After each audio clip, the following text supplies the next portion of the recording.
Names of Pod. From Atlanta, where it's bigger on the inside of the perimeter. it's the 9 Billion Names of Pod with Dan Bauman and Michael Reed. I'm Dan Bauman. I am younger. So, let's talk about some stuff. We can, as long as my eyebrows don't get in the way. So, somewhat fittingly, we are going to time travel back to Christmas and talk about the Doctor Who Christmas special that we didn't get to yet. Back to that wonderful year of 2016 when things were more calm than they are right now as this recording. 2016, 2017, 2018? 2018, oh, that's right, yeah. I see it's already the years have blown by. As we record this, we're in the middle of a government shutdown. Yeah, that's a thing that happened. But that's okay. We've survived them before. We'll survive them again. Yes. But Let's talk about the doc. the Doctor. Now, the thing I took from this the whole time was, man, I wish I knew more about the first Doctor, about William Hartnell. Yeah. You know, because it's Well, you've seen the film, right? which film? God. Adventure in Space and Time. Yeah. No, I meant the actual Doctor. the first series. Oh, to actually watch that. Yes. Now, do they have all the episodes? Because I know that it's kind of dodgy. I don't think they have. I don't think they all exist. Yeah. I think. And unfortunately, that's back in the day when, we've erased our master tapes, but somebody at home recorded it on their VCR because they didn't exist right when that show debuted. They would find them in like weird, because they would send them out. Right, exactly. Like Australia, Yeah. somewhere in the outback, has one moldering in a closet somewhere, Mm-hmm. and they're like, you can have it if you want. I have watched the very first 2 episodes called An Unearthly Child, which it's very weird because it's so different. Well, It's William Hartnell and it is the TARDIS. And I've said this before. My favorite thing about the entire series is I watched that very first episode and they hadn't changed anything. It wasn't a remastered. It wasn't an updated. Right. The TARDIS sound was the exact same sound. I like that. And I appreciate the fact that 4 years in, It's the Wilhelm scream of alien space sounds. Yeah, exactly. Like there are, I have somewhere that I poached or let's say liberated from the internet. I have the BBC, the Doctor Who sound library that I, let's say, bought, and it's way different. It's very, very proto-synthesized stuff. Well, as with all of these shows that have been on this long, some are better than others. Other incarnations are better than others. I mean, Discovery is not Next Generation, and A New Hope is definitely far superior to the prequels. Things come and go, and quality dips and wanes as people, Well, they did on this episode, though. I did catch a couple of those sound effects, like when they're on Hartnell. Not to jump around, but when they're on Hartnell's TARDIS. The door sound. Spoilers, by the way. Oh, yeah. I mean, if We're you haven't gonna talk watched it about by now, why are you even listening to this episode? Because you're obviously not a Who fan. Or you're busy like me, and I only got to watch it like 2 days ago. Right. So who am I to speak? They used the door opening sound because I just happen to have that and have listened to it standalone while looking for something else. So I was like, okay, they have like plucked the original sounds and put them in. And much like most of mankind, especially in America, probably a bit in England too, your svelte, slim TARDIS of the 60s has given way to, shall we say, a little girthier presently. It is definitely bigger. And of course, you try holding your tummy in for 40 years. Things get a little rounder. 2,500 years or something. Well, like yeah, that. 1,500. Yeah, depending upon how you look at it. Depending on how you count Exactly. with the Doctor. So let's talk about the episode. Okay. I want to start off by saying the actor who played the first Doctor, David Bradley. Phenomenal. Yep. Absolutely classic. For all you other nerds, he was Filch in the Harry Potter films, and he was in Game of Thrones. As opposed to season Felch, 1. which is the porn version, which we're not talking about that at no. all. No. Okay. Yeah, he was in Game of Thrones too. They were. I think Catelyn Stark was trying to. I've just started watching. Game of Thrones. He was in Game. That's Game of right. Thrones. That's right. And he also did, as you said, there's a movie called Adventures in Space and Time that was written and directed by Mark Gatiss, who played. Exactly. What's it? the Archibald Hamish Lethbridge Stewart. Yes, which we find out is the grandfather of Unit founder Brigadier Lethbridge Stewart. Exactly, which is such an amazing tie-in. I never saw it coming. They know their history. Oh yeah. I mean, if there's not already a book, when Moffat came on board, he went, all right, I'm not going to do anything. I'm going to watch all the episodes. It probably already has, but I'm going to compile a Bible.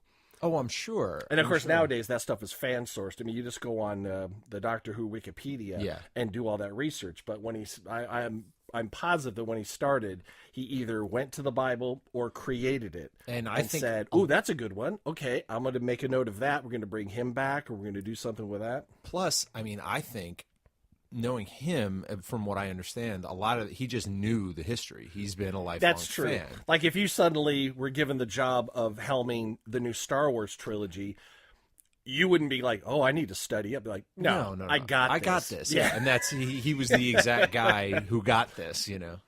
So I do rather like the concept of a pair of sunglasses with a browser history. That was great. Notice how he snatched them off his head, like Doctor. There was a lot of great gags, and the first Doctor did not have a sonic screwdriver. From what I understand. I think Patrick Troughton was the first one to have one, and he thought it was a very silly idea. How silly! It's like an audio thing. It doesn't, And let's face it, it's not really. Well, I guess it's kind of audio. I mean, if you could shape sound waves to sound waves and audio are different. Yeah, something like that. But But what they were going for.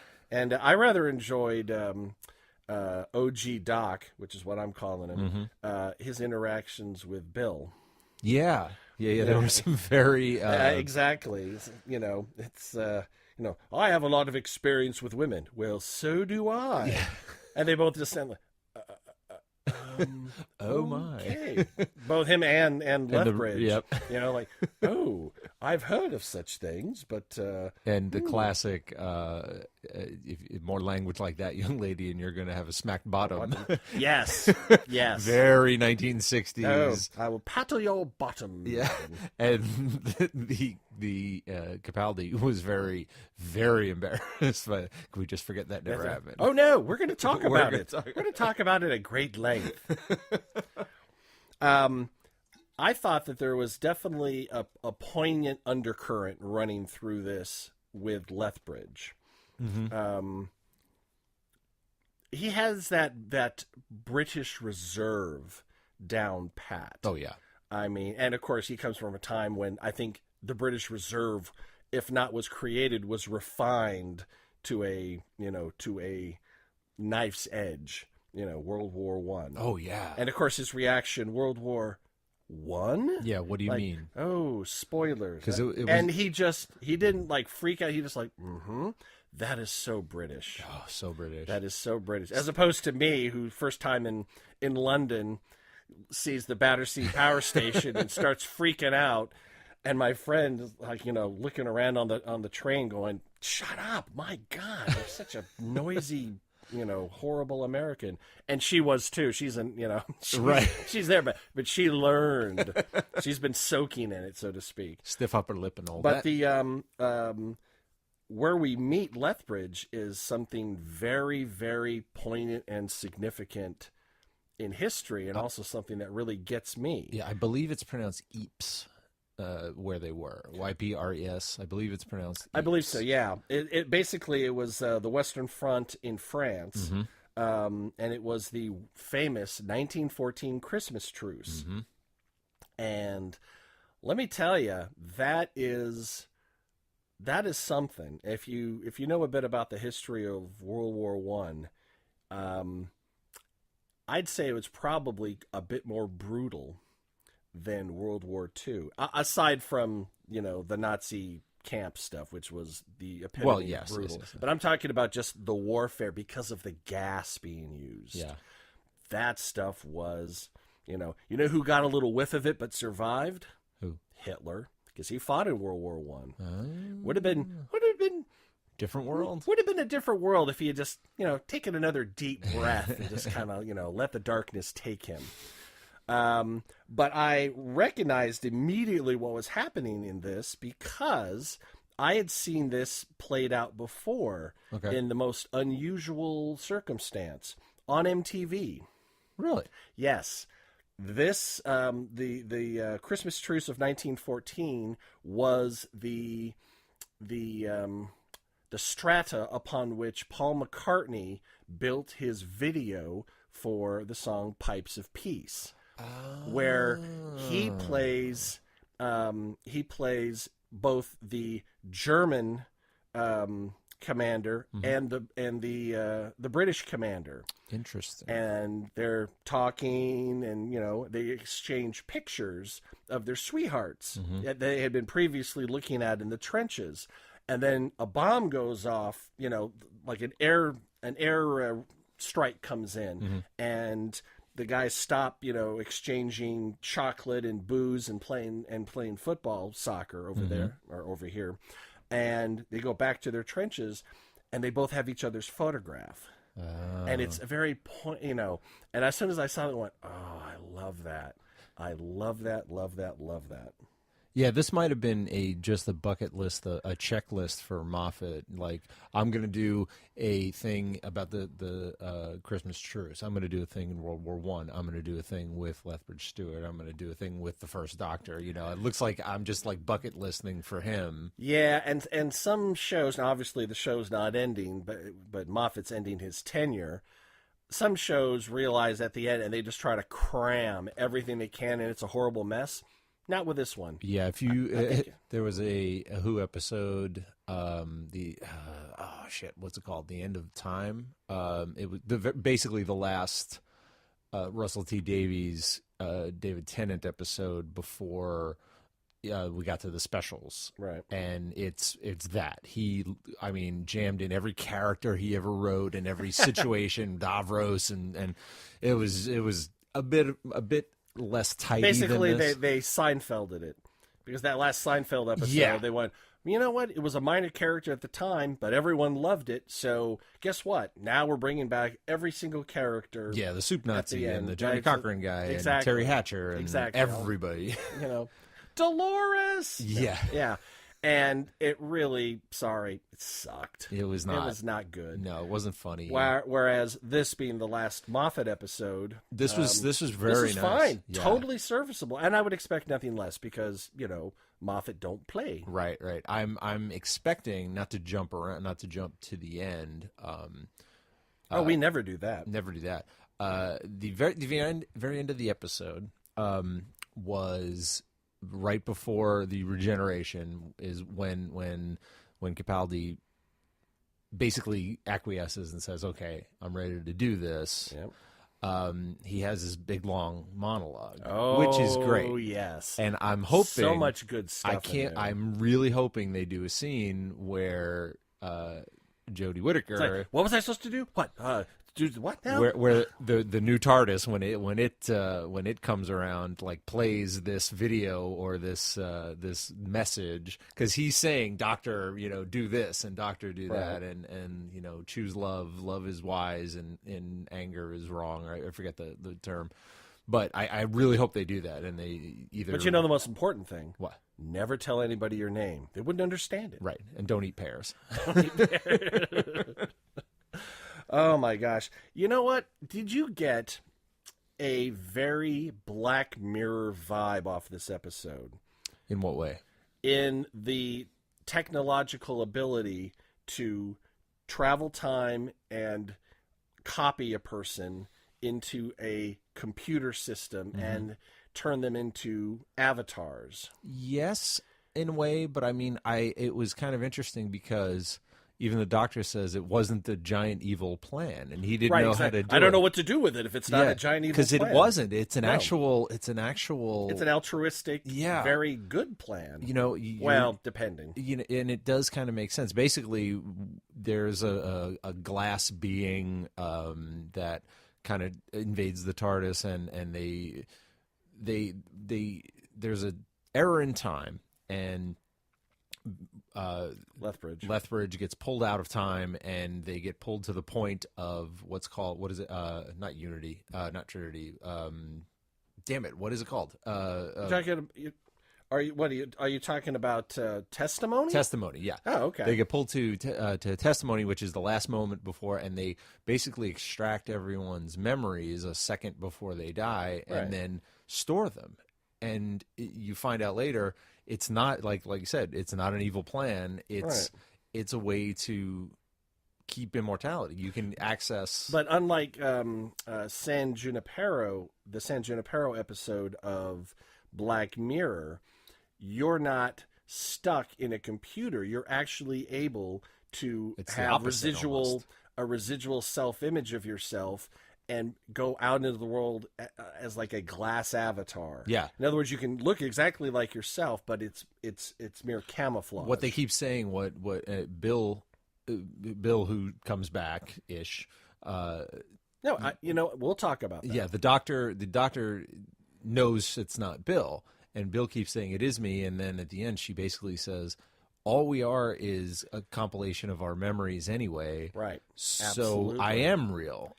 And that's wonderful. That's one of the concepts that, all right, take Dan and remove every memory of everything ever. He just becomes There's nothing there. Yeah. He's just basically it's like when you have brain damage and you're not there. Yeah. We are the sum of our parts. Exactly. Really. All our memories, all our from experience, from, all our and being able to copy that and send it into the that's basically the concept behind San Junipero. Mm-hmm. Largely there's more nuanced aspects to it, how they do the story, but basically it's your body's dying, you say okay, or however wish you want, however Mm-hmm. you want to do it, and you copy yourself into the computer and you live in the computer. Now testimony, I believe, is like that, but there's the added you can go out into the existing world Yes. as the glass avatar. Right. Which basically apparently goes back and forth, I think just for story drama, between, because Bill shows up as Bill, but then is the glass avatar. Yeah. So it's basically was to It was a little bit of a red herring to exactly. make you distrust what's going right, on. like what's going on? I don't know, but basically it's no, she's not. It's the monster. exactly. It's like, wow, the Wi-Fi here is pretty bad. What? I'm losing. I'm becoming I'm losing glass. signal. Yeah. I'm going glass again. Wait, yeah, exactly. But I think that concept is very, very interesting, because here, even if that, like, let's say today that technology suddenly existed and you could download yourself, this takes it one step further. Like, not only that, but they have time travel to go back, and they could upload Picasso, De Gaulle, Lincoln, Kennedy, Everybody, yeah. Martin Luther King. They could, get all those memories up there, which of course makes you think, consent maybe?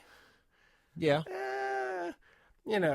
How awesome would it be to perpetually have the wisdom of some of the greatest minds that have ever walked the earth? Right. But would they want that? Exactly. Maybe. That's a whole other episode.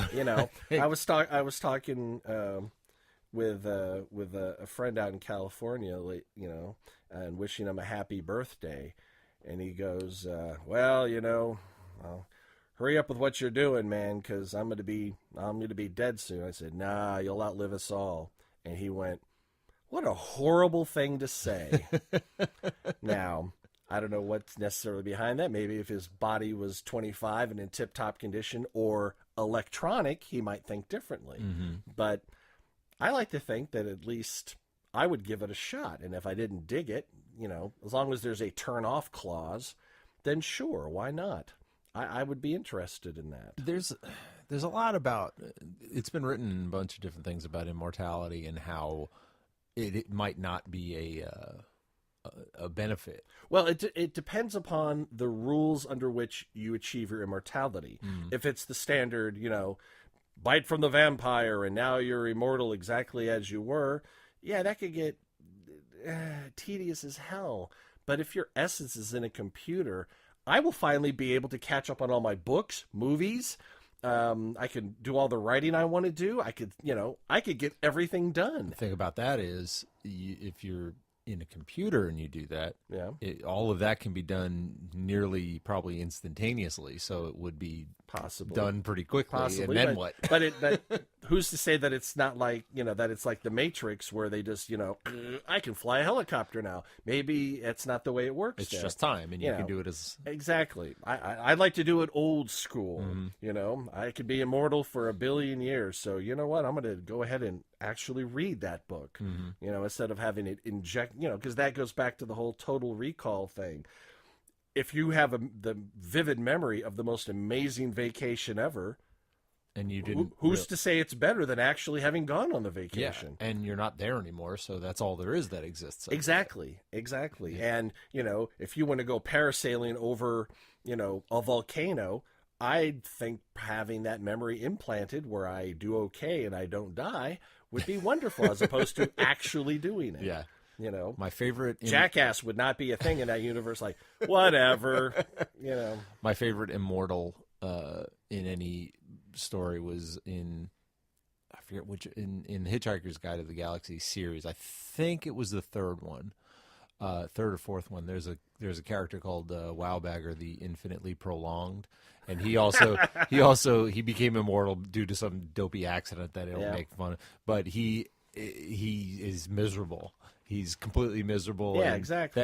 And he says, there's a certain point where you've taken as many baths in a day as you can, and you've read all the things you can, and you enter the long, dark tea time of the soul. And that is where I say with an out clause. Yeah. I could say, if I could be, exactly as I am now, either as meat or electronic or whatever it is, with an out clause where, like, I can be immortal unless I say it's done with. Hell, I'd do it and see what happens. At the very worst, might get some extra years and then go, yeah, I'm pretty good with that. Turn off. But that's always... But then the Republicans would say, we can't turn off this 3,000-year-old man. He is alive. He is real. Nah, they would never say that. That would always come to the the genie clause. It was you probably there wouldn't ever be. It's either immortal or not. Yeah, probably. The way. And with that in mind, I would say not. Yeah, probably not. Yeah, because if there are no consequences really to your action, yeah, you are going to get bored and go crazy after a while. Now, of course, at the end of the series Alias, one of the characters, they found, immortality, and then the building caved in. So he's immortal. He's trapped under rubble forever. Pretty brutal. Yeah, interesting. See, that, or somebody, gets convicted of murder. Yeah, they're immortal, but you're locked in a prison. Who the hell wants to be, at some point they're going to go, God, you've been in here for 40 years. You don't look at what's going on. Yeah. And then they start dissecting you or something. Right. So yeah, I mean, depends upon the rules of immortality. Then, I'm open to hearing about them. But if it's, you're immortal or you're not immortal and that's all there is to it, I'll stick with being mortal. Yeah, Wowbagger combats it by deciding to go through and insult everyone in the universe alphabetically. It's such a great bit because he shows up and meets Arthur Dent. And it's like, I love that. Yeah, it's a great bit. I love that. Now, are you familiar with a movie called Free Jack? Yeah, is that the one? Yeah. Am I thinking? Is that like Emilio Estevez? Absolutely. And yeah, Anthony Hopkins and Mick Jagger and Rene Russo and David Johansen. Okay. Busta Poindexter. Yeah. And the concept of that film is that in the future, because of environment, mankind devolving as we are doing currently into just, big fat Cheeto eating Mar-a-Lago going motherfuckers. Everyone's in pretty bad health, but the super rich have the ability to purchase this technology or to utilize this technology, which lets you basically copy your brain and put it into someone else's body. Right. And yeah. in the present tense, everyone's kind of sickly or diseased, or if you're rich, you're probably pretty healthy, but you're not going to get another rich person to give up their bodies for you. Right. So where do you get the bodies? Well, apparently they didn't think about, having a colony of very healthy, protected people to raise as a body farm, so to speak. They didn't think about doing that. What they decided to do was use time travel technology to go back in time to find people 1 second before they died and pulling them their body. I think I have seen this movie. Yeah. I really think I have. This poses some serious problems, mostly because after you die, if there's no body, what's going on? In some cases, that could be fine, depending on the circumstances, but Emilio Estevez's character is pulled out of a horrific, I think it's like a NASCAR Formula One wreck where he died. There's a stadium full of people, a crash, and his body's not there anymore. Right. Kind of suspicious, don't you think? A little bit. But the concept is they pull him out of time. He shows up in the future, and he's like, what?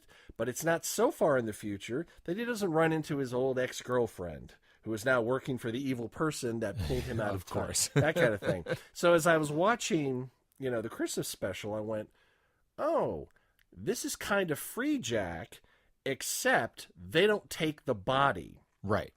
They do the mind copying at that moment. Yeah. And then put them back. So, and of course, you think if they have the technology to go back in time, stop time, why would they need to pull them out, walk them over to a place, and copy them? You would think they'd be able to just go and take care of it on the spot. But so Interesting.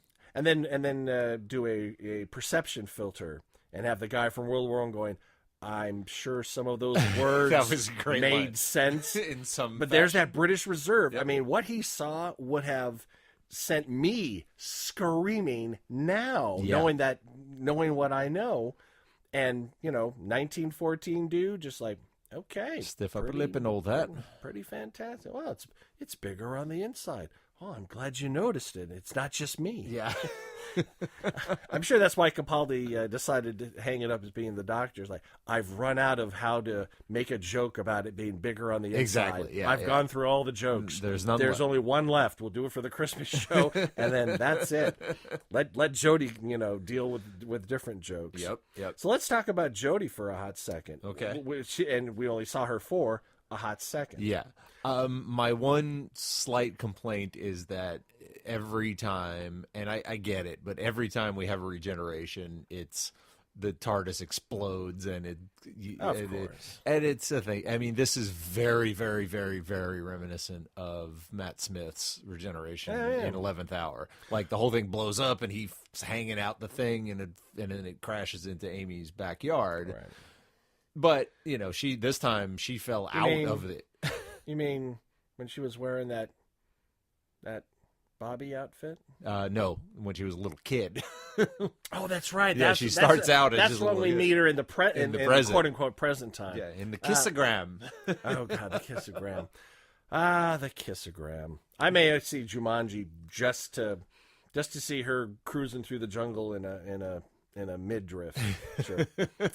She's an attractive woman. We like her. She's a lot. all right. We like she does very well. We like our Karen Gillan. We'll see if she shows up in Infinity War. She will. She will. Yeah. She will. Okay. Oh, yeah. Because she's pretty much part of the team now, kind of. Yeah. I mean, Well, that's her whole thing. She's going after Thanos. she's like, So, like, all she's right. absolutely going to be in it. Wouldn't it be great if she was the one that actually like the coup de grace, boom. Yeah, fuck you, Dad. That's what it's really going to come down to. Daddy issues, part 1, to be continued. Marvel's daddy Exactly. issues. I like the morphine was very well done. Yeah. Which of course helps because it's in a big bunch of light. You can morph a lot easier and cover up any, digital remnants. And I liked how, thank God they didn't, suddenly make her in her new clothes, because that wouldn't work. Well, no, and they never she has are. to discover the clothes. Yeah, that's the end of the first episode. She has to go to Earth in the 1970s in America and watch a lot of Mork and Mindy and go, that's the look I want. Yeah, I'm wondering, they did get a lot of backlash for her outfit because they did release a still of her in costume. Oh, it's terrible. Well, it's a terrible outfit. Let's see what doesn't they do mean with it. she's terrible. I just think it's not like she went into the BBC and went, I want that, and that. I don't know. They do have. Do they? They do. Yeah. Do they allow the actors? Yeah, to kinda... Capaldi had a lot of Okay, all right. call on his. But outfit. I would think that the showrunner would. Who's the showrunner now? It's Chris Chibnall. Chris Chibnall. I would think that the showrunner, in this case Chibnall, would have a veto power. I want to wear a pink bow on a cowboy hat and nothing else. Like, no, I'm sure it's collaborative, but I believe Yeah. they do have, like, because I read that Capaldi wanted to look like John Pertwee, so that's why he had like the magician outfit and grouchy magician look. Grouchy magician. Nailed it. And the beauty about him was his outfit, unlike previous doctors, did morph and change as he went along. Exactly. He started out with the long coat, and then he had the hoodie for a while. And then he had different versions. And the sunglasses popped in and Yep. out from time to time, complete with browser history and God knows what else. Sunglasses indoors. 1080i. Ah, perfect. Yeah, that's and that's the way it should be. I like there to be like basic costume elements, but things change as the series progresses and as the character progresses.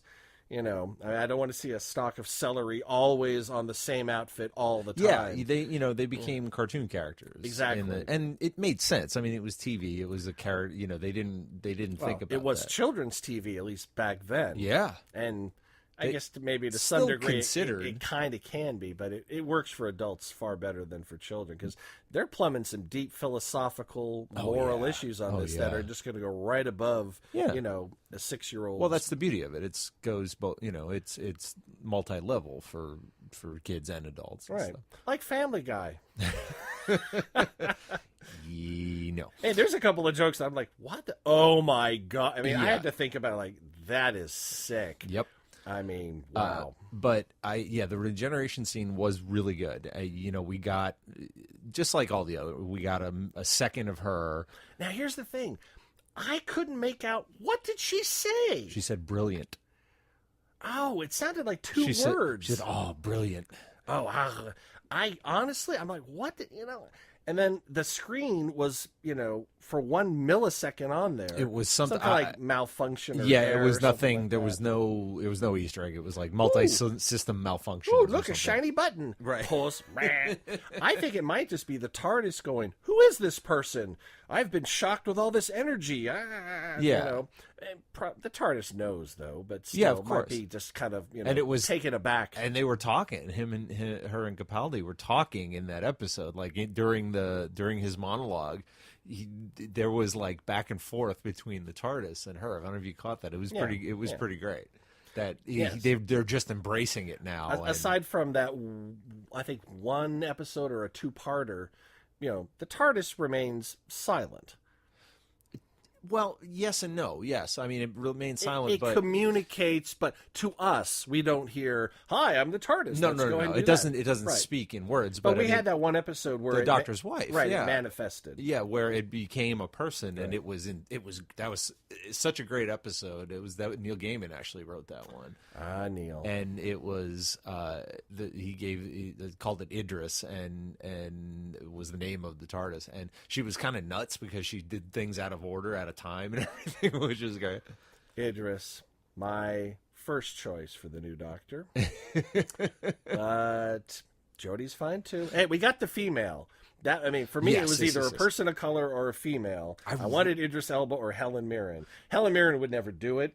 She would John Hurt it. She would show up in one episode. Yeah, in some I wouldn't be time. surprised if she showed up in an episode, just not as a doctor for a series. She'd be amazing. But we got a female. We got a female. I'm So really excited. That is going to take it in all sorts of different directions, I think. Speaking of the doctor's wife, that episode is where it kind of became canon that it can, unless I'm mistaken in my history, at least in the modern post 2005 Doctor Who, was the first time that they acknowledged that a Time Lord can regenerate as a different gender, because they found the little cube that was their calling card or whatever, and he kept talking about a Time Lord named the Corsair, and the Corsair had different genders, and they alluded to the fact that the Doctor may have had a relationship with the female version of it. Yeah. And then in the Face the Raven episode with Clara, he shoots that one Time Lord and comes back as a Time Lady, and she's like, I don't know why he's stuck as a stupid man. So they finally embraced it, and were definitely foreshadowing a little bit of where they were going. And unlike some people, which I've read online, I'm not, waiting to see. I mean, I'm down. It's the Doctor. It doesn't matter. There are better doctors and there are less better doctors. But just because it's a female doctor and that's a new thing doesn't suddenly put the chips down like, oh, you've got to prove yourself. No. If anything, it's like, wow, you're the first. You need to be one of the great doctors, And I think it's just, it kind of is moot, because I think every actor who takes on the Doctor, has taken on the Doctor, has felt the weight of it. It's just, it's the weight of the character, because stepping into the role of an icon. Right. No matter what gender you are. So, she's under no more or less pressure than David Tennant or Matt Smith were. Right.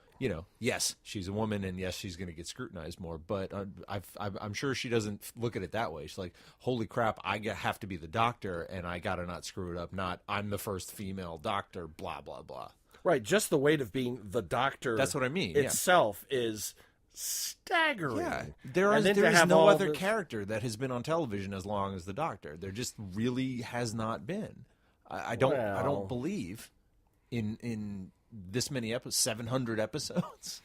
Yeah, if you're looking at it as far as episodic and television, and you're probably top three, definitely. Yeah, I'm sure there might be one or two others, but yes, you're right. But for the most part, yeah, exactly, for an ongoing series, so. Not too shabby. Let's talk about Nardole. They brought him back with his invisible hair. His wonderful invisible hair. They brought his memories back, just like Bill. Yeah, and makes you wonder, now that we know that testimony is out there, anybody can come back as an avatar. It's kind of a cheat. It's cool, but it's kind of a cheat. Well, because we got Clara back too. Yeah, well, we got Clara's memory back, right. or the memory of Clara. Yeah, right. He got his memories of Clara. Yeah, back. which so I don't think. So how did that happen? I think what it was. Well, that's an itch that yeah. Eventually, she's gonna die. So eventually, they're gonna get her memories. So eventually, they were going to be able to. That begs the question.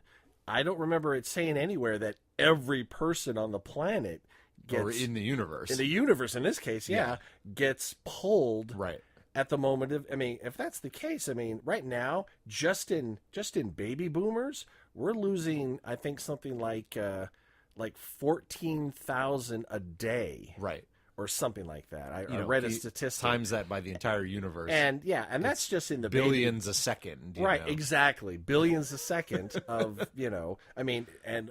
Do ants have memory? There's a lot of ants dying. Where do you go, up and down the genus, the phylum of life and stuff like that? they've done this kind of stuff before where it's like, wow, that's an amazing thing, and it never shows up again. So I have a feeling it's not going to be something they lean on just because it will be a cheat. It was like The silence. yeah, And then all of a sudden, like, yeah, we're going to go ahead and do that. for a little bit. Yeah, yeah, for a little bit. So I'm keen on maybe having testimony come back because it's a great concept. It is. I really like it. It is. I It like is. it You a know, lot. maybe the doctor, but you can't lean on it. You can't make that the go-to of, well, because there's no show anymore. It's like, oh well, we'll go and just get their memories. Exactly. back. Well, because when the stakes are When there aren't any.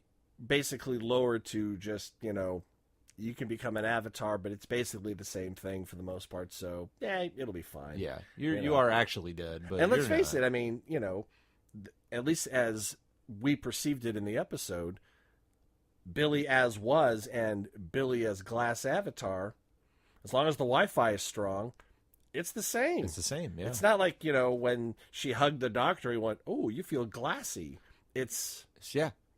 so What I gathered from Clara showing up, and I might be wrong, it seemed like what she was saying was that she was kind of implying that she might still be able to come back, like, and meet the doctor at a certain point.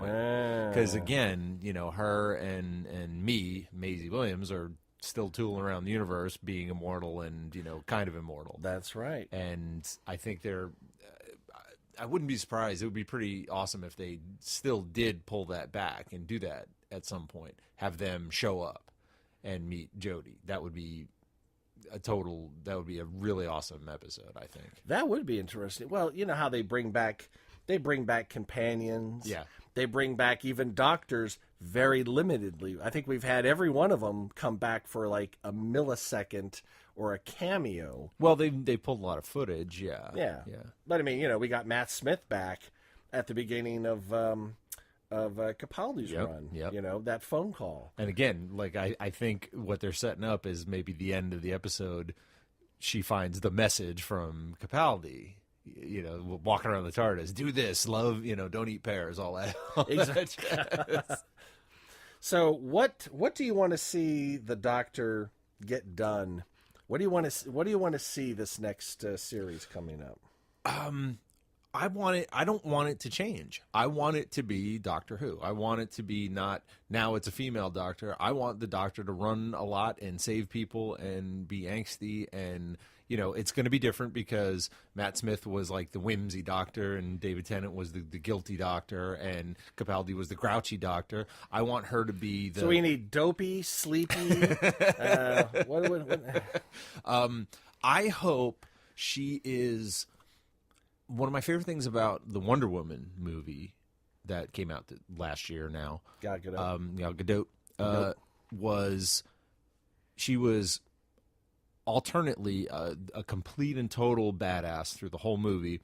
But as I said, through this and Justice League, she did something nobody else did. She smiled and looked like she was having a good time. That's what I would like to see. Yes, have her display some female empathy and I dare say motherly instincts. Well, don't rely on her femininity, but don't ignore it either. right, embrace it. Don't basically turn her into just another doctor who happens to have different genitals and nothing else is different. Right. Embrace the femininity, Right. but don't make it something. and then don't make it only about that. Exactly. Make make that like, look, she's doing a female thing. Yeah. No. Use that. Make her well-rounded. I can't wait. And we don't. We're completely tabula rasa on companions. So we're starting fresh. And we're a totally new showrunner too. So we don't New even showrunner, new doctor, new companion. We don't know what this guy's. It's gonna basically 2005. Yeah. Let's look. I mean, has that ever happened before where we have all those three things converge? Except that in 2005. Let me think. Well, no, because Russell Davies took over. Started in 2005.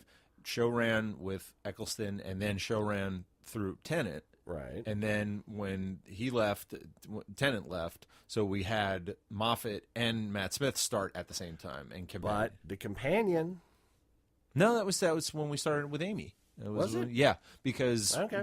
like I said, Tennant in that last episode they had everybody Russell Davies ever freaking wrote, and then he regenerated into Matt Smith, and Matt crashed into Amy. So we did, yeah. We started. So it's fresh. happened. So it's happened before, and it just didn't work out then, right? No, So, that was such a Those episodes were just weak. such a poorly regarded series. Oh yeah, with Matt nobody. Smith. It barely survived being canceled. But yeah, we are. And companion, male, female, Both? older, younger. Who knows? Yeah. Who knows? It could. Yeah, I honestly, I hope he Ryan Johnson's the shit out of this. Like, we're going sideways. You're never gonna see this shit coming. You know, It's gonna be a dog, a talking dog. they've Or had a- a dog. Or They a had bit a of, robot. yeah, dog. exactly. Or a bit of ambulatory phlegm Yeah. with a sassy attitude. You know- who says the companion has to be male, female, or of Earth? Yeah, imagine Now, an alien. of course, let's face it. It's gotta Doctor be. Who is all about humans Right, on right. Earth in The England. companion keeps him. I don't want to say human, but keeps him grounded. in a grounded way. to England. Yeah. I mean, it's a British show. Well, of I would be course. very angry if all of a sudden it's Doctor Who goes west and it's They nothing. did that too. Well, I mean, for an episode, Yeah. fine. But if all of a sudden it's like now the Doctor and the companion kind of hang out in Dayton, Ohio, mostly, be like, what? No, it's still gonna What are you be- trying to solve the meth problem with a sonic screwdriver? Hey, you know what? Everything else has been tried. Why not? Yeah. Right. So No, I'm. Oh, did you hear the news? We found out today why Tom Petty died. Oh yeah. Apparently, he had massive hip problems, like Prince. Yep. Was taking medication to get Fentanyl. through a tour, and it was fentanyl again, and it was an accident. God damn it, fentanyl!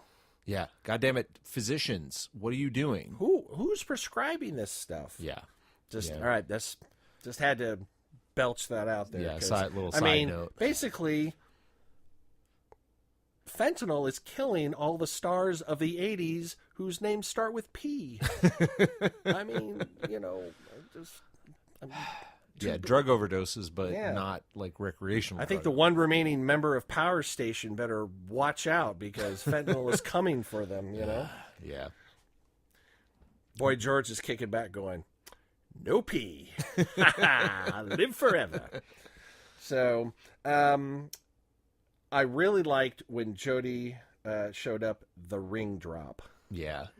I was like, the little details, Yep, man. slid off her finger. She would be smaller than Of Capaldi. course, She'd be of thinner and course. smaller. And that's the other thing. The Doctor is usually taller than companions. Maybe we're going to have a taller companion, and there's going to be that physical size dynamic. Which would be great. Imagine. Oh my If gosh. she was, I don't know how tall Jodie Whittaker is. I mean, imagine she's like 5'4" and is just kicking ass if as she's the a Doctor. standard female between 5'4" and 5'8", Yeah. 5'8's a little on the tall side. But I mean, Yeah.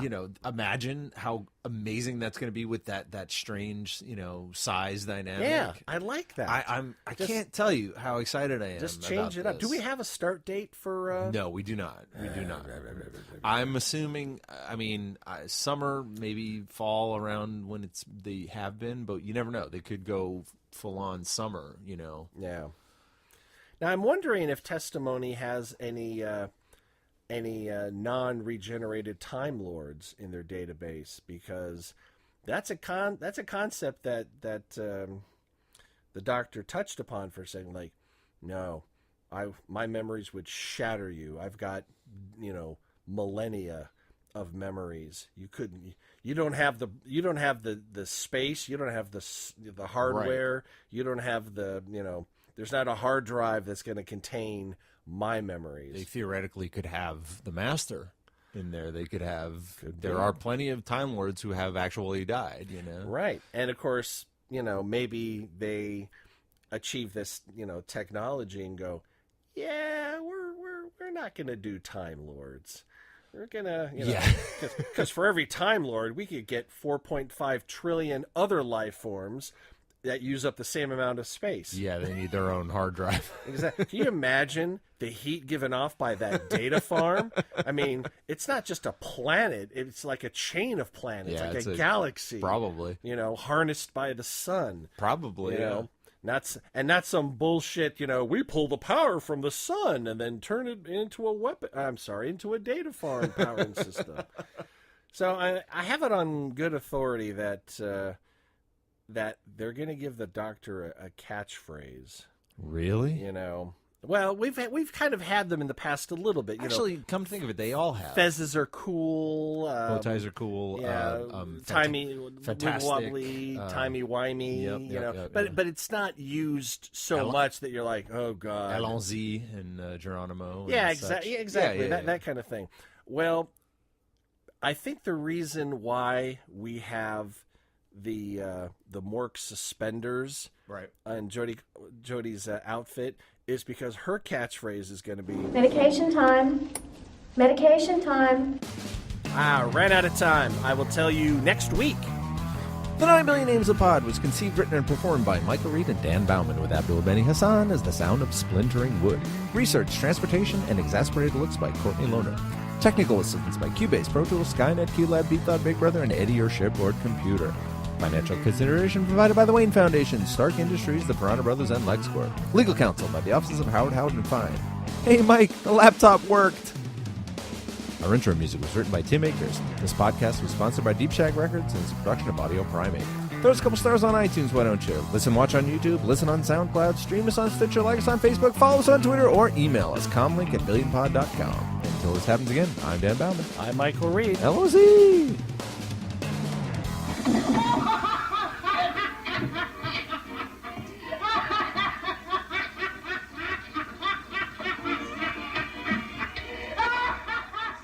Audio Primate.